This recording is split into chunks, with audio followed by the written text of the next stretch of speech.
Olá, meus amores. Olá, meus amigos, minhas amigas.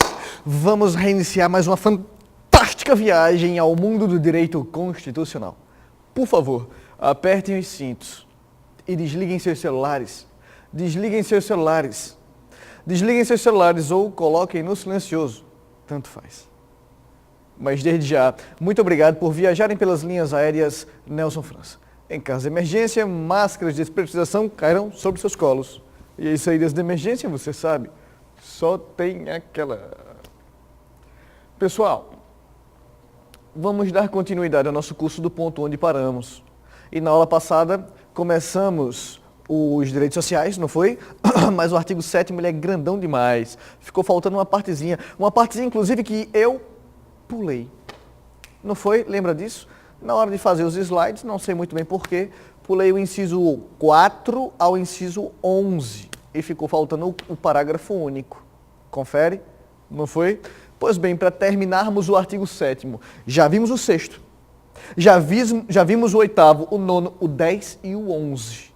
Para terminarmos direitos sociais e entrarmos na administração pública, falarei da administração pública e falarei dos servidores públicos. Para entrarmos na administração pública, fica faltando, então, alguns poucos incisos do 7º, bem como o seu parágrafo único. Vamos nessa? Posso? Dúvidas? Qualquer dúvida, você sabe, professor@nelsonfranca.com.br. Certo? Ou então Facebook, mas no Face eu estou recomendando agora que pergunte pela mensagem, certo? Coloca lá em mensagens, porque se você botar na minha timeline, como eles chamam, né? Ela está girando tão rapidamente que eu não consigo mais responder todas as perguntas. Tá certo? Vamos nessa? Posso? Senhoras e senhores, os incisos que faltavam. O inciso 4. O inciso 4 nós vimos, não foi? Ou não? Vimos. Vimos até o inciso 4. O inciso 4 fala do salário mínimo, que eu brinquei com vocês. O salário mínimo deve atender a uma porrada de necessidades da família e do trabalhador. E eu disse assim, olha, foi escrito por Paulo Coelho, assistindo o fantástico Mundo de Bob, não foi? Foi, eu sei que foi. Vamos para o inciso seguinte, o que faltou, o que eu pulei, o inciso 5. Piso salarial na proporção à extensão e à complexidade do trabalho. Esse daqui não oferece tanta resistência. O que diz o inciso 5? Diz que cada categoria terá um piso salarial. E quanto mais complexo for o trabalho dessa categoria, quanto maior for a extensão dessa categoria, maior será esse seu piso salarial. Por exemplo, vamos imaginar as empregadas de telemarketing. Elas precisam de uma capacitação X. A complexidade do seu trabalho é X, então elas ganham um piso salarial X.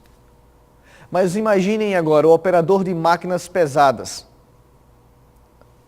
guindastes ou coisa parecida. A complexidade desse trabalho, com todo o respeito às operadoras de telemarketing, aos operadores, né, de telemarketing, com todo o respeito, operar um guindaste é um pouco mais complexo, precisa de cursos de especializações maiores. Então, na teoria, e você sabe, né? A Constituição funciona muito na teoria em alguns pontos. O operador de guindaste vai ganhar mais. A categoria que opera guindastes e máquinas pesadas ganha mais do que os operadores de telemarketing. Tá certo? É até óbvio isso, né? Quanto mais complexo o seu trabalho, mais difícil. E quanto mais difícil, mais você cobra. Tá bom? Não tem tanto que falar esse inciso. Talvez por ser até óbvio. Vamos então para o inciso seguinte. Vamos para o inciso 6, que diz assim. Irredutibilidade de salário, salvo disposto em convenção ou acordo coletivo. Opa! Eu já falei para vocês do conceito de convenção e acordo, mas eu vou lembrar para falar da irredutibilidade. Senhoras e senhores, vou para a tela cheia aqui. Tela cheia, pof. Senhoras e senhores, o salário é irredutível. Beleza, ótimo. Mas perceba, um salvo gigantesco. O acordo coletivo ou a convenção coletiva. Lembre-se, convenção coletiva seria aquela negociação coletiva entre o sindicato dos empregados e o sindicato dos empregadores. Já o acordo coletivo não, é uma negociação também entre o sindicato dos empregados está sempre presente, com a própria empresa. Certo? Tudo isso aqui são espécies do gênero negociação coletiva.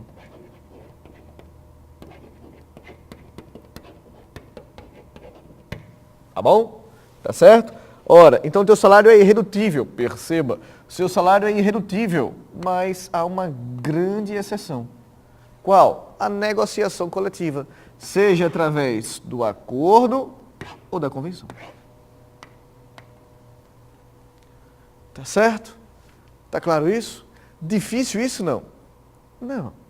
Não. Seu salário então é irredutível. Ótimo, beleza, fantástico. Seu salário é irredutível. Mas você de vez em quando vê os metalúrgicos, por exemplo, o sindicato dos metalúrgicos negociando redução de jornada de hora de trabalho, negociando a redução da própria remuneração para evitar uma demissão em massa em época de crise.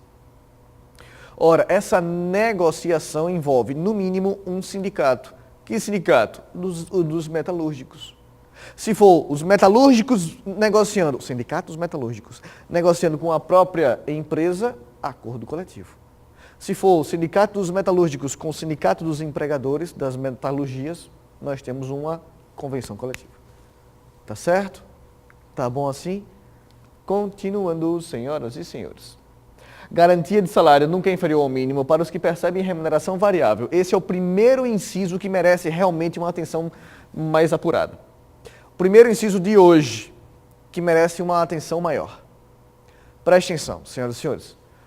Garantia de salário nunca inferior ao mínimo para os que percebem remuneração variável. Algumas pessoas ganham uma remuneração variável. Como assim remuneração variável? Alguns empregados ganham por comissão ou percentagem